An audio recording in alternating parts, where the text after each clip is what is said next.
في قناتنا. يا ريت ما تنسوش تدعمونا بلايك وسبسكرايب للقناة عشان الكل يشاهد. عندك فيلم جديد تحط لنا اسمه في التعليقات. نتمنى لكم مشاهدة ممتعة. يلا نبدأ الفيلم. بيبدأ الفيلم براجل عجوز بيرسم لزعيم عصابة وشم على ظهره، وأثناء ما كانوا بيتكلموا يجي واحد من رجالة الزعيم وبيقول له إنه جاله جواب وده مبعوث من شخص مجهول. فلما بيفتح الجواب بيلاقي رمل أسود، فبيستغرب الزعيم وفكر إن في حد بيهزر معاه، لكن بينصدم لما بيقول له إنه كان في عنده زباين من فترة كبيرة وجالهم نفس الجواب اللي فيه رمل أسود، والناس دول ماتوا كلهم من ناس ما ينفعش يقولوا عليهم إنهم طعنوه بالسيف بتاعهم في قلبه. بس لحسن حظه إنه قريب الأطفال شوية، وإنه اتولد وقلبه موجود في الجانب اليمين ومش في الشمال. لكن الزعيم بيتريق عليه وبيقول له إيه قصص النينجا دي، وبيفضل يتريق عليه هو ورجالته. لكن فجأة بيحضر مقاتلين النينجا وبيقسموا راس صاحبه نصين وبيطفوا كل الأنوار، فبيخاف الزعيم ورجالته. كل واحد بيطلع سلاحه ويبدأوا ضرب نار عشوائي على أمل إنهم يموتوا حد من النينجا قبل ما يموتوهم.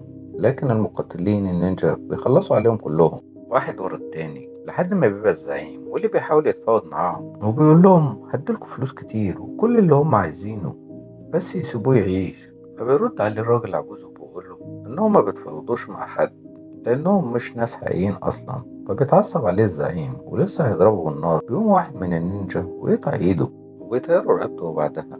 ولما العجوز بيقول للنينجا إنه بقاله 57 سنة بيحكي القصة دي ومحدش كان مصدقه، بس النينجا مش بيخليه يخلص كلامه وبيقتله هو كمان. وفي الوقت ده في مركز الشرطة تكون الشرطية ميكي هي المسؤولة عن قضية القتل اللي حصلت اليومين دول من غير أي دليل أو سبب واضح، وتروح لرئيس الشرطة وتقول له إنها كانت بتتابع المعاملات البنكية الفترة اللي فاتت، ولاحظت إن قبل حدوث أي جريمة قتل بتكون في مبالغ كبيرة متحولة من المال لصالح عشيرة أذن. وبنعرف إنها لما تابعت مكان العشيرة شكت إنهم بيخطفوا الأطفال الصغيرين وبيعلموا القتال علشان لما يكبروا يبقوا جنود مرتزقة ليهم ويقتلوا أي حد بدون أي كلام. بعدها بنشوف الشاب وهو بيقابل بنت في المغسلة تطلب منه المساعدة بكل احترام، بس ريزو كان شاكك فيها وبيسألها هي من أنهي عشيرة. بالفعل بيطلع شكه في محله، وبتطلع من العشيرة اللي كان فيها وإنها جاية عشان تخلص عليه. وبدأ الاتنين يتقاتلوا وبدأ ريزو يتقاتل معاها بأسلحة، وبنشوف قد إيه إن هو محترف وبارع في استخدام الأسلحة والفنون القتالية.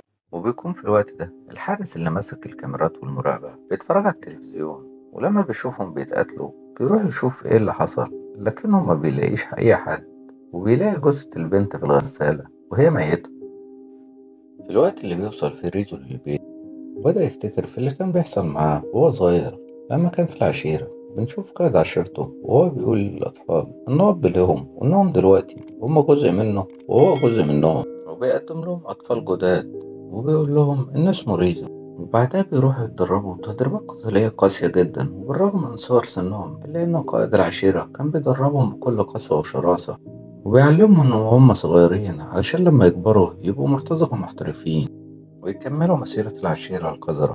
وبنعرف إن القائد بيحب ريزو وبيقسو عليه في التدريبات جدا لأنه بيكون مخطط له إنه يمسك قائد العشيرة من بعده. وبالليل في الوقت اللي ريزو مش عارف ينام من شدة الألم بتيجي بنت معاه من العشيرة وبتساعده من غير ما حد ياخد باله، وتكون آثار الجروح دي لسه معلمة في رجل ويزو لحد الآن. وبنشوف الشرطية ميكي راحت لبيت واحد من الضحايا اللي ماتوا وفضلت تتكلم مع مراته بخصوص الجريمة عشان توصل لأي دليل، لحد ما بالفعل الست بتديلها صندوق كانت مخبياه. ولما ميكي بتفتح الصندوق بتلاقي جواه شريط فيديو. بتشوف في الفيديو الضحية وهو بيتقتل من نينجا متخفيين، وشافت واحد بيتقاتل مع النينجا وبيحاول ينقذه قبل ما يموتوه، فبتستغرب جدا وكانت عاوزة تعرف مين الشخص ده. في الوقت اللي فيه بيكون ريزو بيتدرب بكل براعة واحترافية وبيستخدم الأسلحة الخاصة به، وده عشان يعزز من قوته ويقدر يتغلب على أي حد من أفراد العشيرة اللي حط ريزو هدف بسبب إنه انشق عنهم. وأثناء ما كان بيتدرب بيفتكر لما كان بيتقاتل مع صديقه تاكاشا في العشيرة، وملاحظ إن صاحبه ده كان بيكرهه. ولما ريزو غلبه في الجولة الأولى بدأ يستخدم الغش في أسلوبه لحد ما قدر يهزمه ويوقعه على الأرض. لما قائد العشيرة بيشوف ريزو وهو واقع على الأرض وبيتألم بيروح له ويقول له إن العشيرة بتاعتنا ما بتعرفش أي نوع من أنواع الألم، وبيضربه ضرب قوي جدا، وبيقول له إن ده كان أول اختبار له قدر يعيش لحد بكرة يبقى نجح في الاختبار. وبالليل بنشوف ريزو بيموت من شدة الألم، لكن قائد العشيرة في تاني يوم بيشوفه قاعد بيتمرن فبيفرح جدا بنجاح ريزو في أول اختبار. في مركز الشرطة بيجي واحد لميكي وحذرها إنها تفضل مكملة في القضية، ولما بتقول لرئيس الشرطة بيقول لها إنها تفضل مكملة في القضية بس من غير ما تعرف حد، ولازم ترجع له قبل ما يتخذ أي قرار. بتشوف ريزو وهو بيتمرن ومغمى عينه وبيفتكر في اللحظة دي تمارين العشيرة الصعبة، وإن قائد العشيرة طلب منه إنه يستغنى عن حاسة من حواسه كل سنة ويبدأ بحاسة الإبصار، وطلب منه يتقاتل مع صاحبه تاكاشي وهو مغمى عينه. وبالفعل بيبدأ قتال بينهم قوي جدا، وفي البداية بيتغلب ريزو لكن القائد بينصحه ويوجهه، واللي بيقدر من خلال توجيهاته يتغلب على تاكاشي ويهزمه هزيمة ساحقة قدام القائد وكل التلاميذ. وفي يوم كانت كاريكو صديقته بتتقاتل مع تاكاشي قتال قوي جدا، ولما بتتغلب عليه وبتهزمه بيطلب منها قائد العشيرة تعوره، ولما مش بتوافق بيقوم ضاربها على وشها ومعورها هو، ويقرر يعاقبها لمدة 3 أسابيع من غير أكل ومية. بس بيرد لها الجميل ويزو وبيروح لها بالليل من غير ما حد يشوفه ويجيب لها مية وبيقول لها إنها لازم تسمع الكلام وإلا هتموت. وبعد فترة عقوبتها بتخلص وتقرر إنها تهرب من العشيرة بالليل أثناء ما كلهم نايمين، بتجري وتحاول تهرب، ولما ريزو بيشوفها بيجري وراها ويحذرها لكنها بتقوله إنها مش هتقدر تكمل في العشيرة وبتنصحه يجي معاها، لكن ريزو بيرفض وبيقول لها إنه معرفش الحياة اللي بره عاملة إيه. بعدها بيروح رئيس الشرطة لميكي من غير ما حد يعرف وبيديلها مسدس وبيقول لها إن حياتها بقت معرضة للخطر من كل الجوانب. ولما بترجع ميكي البيت بتلاقي النور مقطوع وبتسمع أصوات وحركة جنبها في كل حتة، وفجأة بتلاقي قدامها جواب فيه رمل أسود، فبتتخيل جدا وبتعرف إنها هتموت دلوقتي. بس بيحصل حاجة غريبة وبتشوف قدامها 2 من مقاتلي النينجا بيتقاتلوا مع بعض، وبيقدر واحد منهم يتغلب على التاني بكل قوة وصلابة، فبتروح له عشان تاخد مسدسها وتقتله، فبيقول لها إن المسدس مش هيفيدها في حاجة وإنه يقدر يساعدها بس لازم تثق فيه.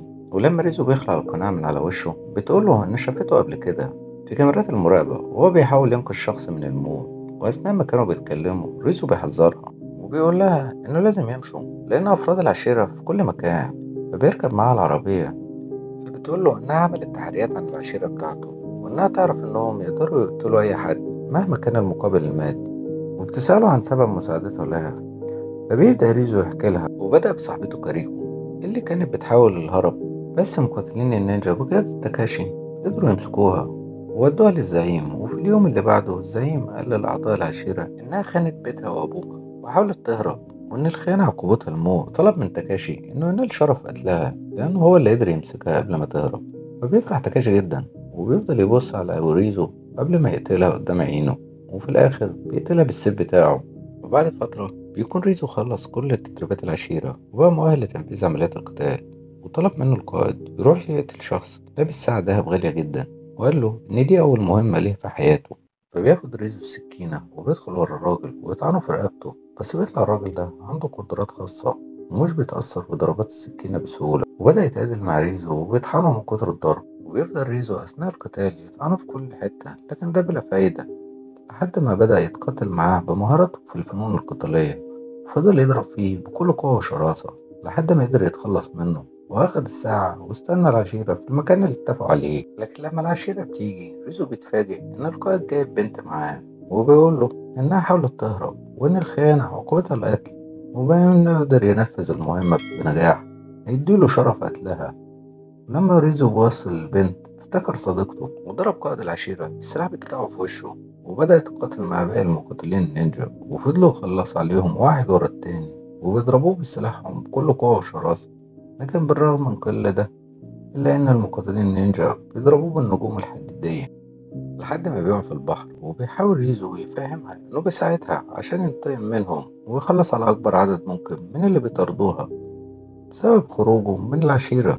بعدها بيروح عشان يلبسوا لبس جديد وبيقول لها إن أفراد العشيرة بيعرفوا أماكن بعضهم من الريحة، وبعد ما بيجيبوا لبس جديد بيروحوا على بيت ريزو وبيغيروا هدومهم. وبتنزل ميكي عشان تكلم رئيس الشرطة وبتقول له إن ريزو معاهم وبتفهمه على اللي حصل كله، فبيتفق معاها على مكان يتقابلوا فيه. ولما بيروحوا بيشوف عدد كبير من رجالة الشرطة هجموا على ريزو وبيتكتفوه وياخدوا له اسم مخصص له. وهناك ميكي حاولت تفهم رئيس الشرطة إن ريزو هو الأمل الوحيد ليهم وهو اللي هيقدر يساعدهم، وإنه بيحارب أفراد عشيرته بسبب اللي بيعملوه، بس رئيس الشرطة مش ما يقتنع بكلامها وبيديلها جهاز تتبع عشان لو حصل أي حاجة. فبتروح ميكي لريزو وبتديله مية وتقول له إنها ما كانتش تعرف إن رئيس الشرطة هيعمل كده. فبيقول لها ريزو إنه مصدقها، بس للأسف الوقت فات وإن عدد كبير جدا من عشيرته في طريقهم للمكان دلوقتي. بتجري ميكي بسرعة على رئيس الشرطة وبتحذره وتقول له يحرر ريزو حالا عشان يساعدهم. بس رئيس الشرطة بيقول لها إن مستحيل حد يقدر يخترق المكان أو يقدر يتغلب على رجال الشرطة الأقوياء. وأثناء ما كانوا بيتكلموا بينقطع النور وبيحسوا بحركة في كل حتة. بيوصل مقاتلة للعشيرة وبيبدأوا يقتلوا أفراد الشرطة واحد ورا التاني من غير ما حد يحس بيهم ولا حتى يعرف مكانهم، وبيخلصوا على عدد كبير منهم. فبتجري ميكي بسرعة وبتحرر ريزو وبتديله سلاحه وبتلحق نفسها على آخر لحظة. وبدأ ريزو يتقاتل مع مقاتلي النينجا وبيقدر يتغلب عليهم ويقاتلهم بكل براعة واحترافية. وبيأمن الطريق لميكي وبيقول لها إنها تطلع هي تركب العربية. فبتسمع كلامه، ولما بتطلع بدأوا مقاتلي العشيرة يظهروا وبيهاجموا على ريزو بكل شراسة. بس بالرغم من كل عدتهم وقوتهم إلا إن ريزو فضل يضربهم بسلاحه بكل احترافية وبيخلص عليهم وبيقتل أكبر عدد منهم. لكن عددهم بيتضاعف مع الوقت، فبيحاول يطلع يجري منهم لكنهم بيحاصروه وبيرجع للقتال معاهم تاني. وبدأ ريزو يتصدى لهم بكل قوة وشراسة ويخلص عليهم بالسلاح بتاعه. في نفس الوقت بيهجم على ميكي مجموعة من مقاتلي النينجا، بس بتقدر تهرب منهم وبتجري بالعربية بتاعتها بأقصى سرعة وبيقفز من الإزاز وبيهرب من مقاتلي النينجا بعد الإصابات الكتيرة اللي اتصابها في جسمه. وفضل يجري في الشارع وهو مش قادر من شدة الألم، بس بيضطر يتقاتل معاهم في الشارع. واحد من المقاتلين النينجا بيضربه بالسيف في بطنه بيصيبه إصابة خطيرة جدا وكان على وشك الموت. بس ميكي بتيجي وتلحقه بسرعة وبتركبه معاه العربية وبيطلع يجري على البيت. وهناك بيكون ريزو أغمى عليه بسبب إصاباته الخطيرة. فبتطلع ميكي جهاز التتبع وبتسيبه لوحده في الغرفة وبتمشي لأنها عارفة إن مقاتلي النينجا هيشموا ريحته وهيجوا على المكان. وبالفعل بيجي مقاتلين عشيرته وبيقرروا ياخدوه للقائد بتاعهم عشان ينال شرف قتله بنفسه. وفي الطريق بيفوق ريزو وبيعرف إنهم مرجعينه للعشيرة من تاني عشان يقتلوه. فبيبدأ يقول شوية تعويذ وحركات القائد بتاعه كان معلمها له لحد ما بيقدر يشفي بطنه من الإصابات. لما بيوصل ريزو للعشيرة يربطوه في العمود، والقائد بيقول إن ريزو أهان عائلته وقتل عدد كبير من إخواته في العشيرة، وإن الخيانة عقابها الموت. ويفضل يضرب فيه بكل قوة ببطنه. بس ريزو بيستفزه ويقول له إنه بقى راجل عجوز وأضعف من إنه يضرب ضربة قوية، لحد ما بيضربه ضربة قوية جدا في بطنه وخلت ريزو ينزف دم من بقه ويقع جهاز التعقب اللي كان معاه. في نفس الوقت ده عدد مهول من رجال الشرطة وعدد كبير من المدرعات بيضربوا قنابل في كل حتة في ساحة العشيرة. بيدخل رجالة الشرطة وبيفضلوا يقتلوا في المقاتلين العشيرة بكل احترافية. وباستخدام الأشعة تحت الحمراء بيقدروا يكشفوا أماكن مقاتلين النينجا وبيخلصوا على أكبر عدد منهم. فبتروح ميكي وبتحرر ريزو ويروح بعدها عشان يتقاتل مع مقاتلين النينجا اللي كانوا بيطاردوه على طول. بيدخل معاهم في قتال شرس جدا وبدأ يتصدى لهم بكل براعة واحترافية وبيضربهم بقوة وشراسة. وبيقدر باستخدام أسلوب القتال المميز إنه يتغلب عليهم كلهم. وبيدخل في قتال مع صديق الطفولة كاتاشي اللي بيقول له إنه جاي اليوم إنه هيموتوا فيه. ويبدأ ريزو يتقاتل معاه بكل قوة. وبالرغم من قوته وبراعته في القتال إلا إن كاتاشي قوي جدا وهو كمان. وبيستفز ريزو وبيقول له إن صوت حبيبته كان حلو وهي بتموت.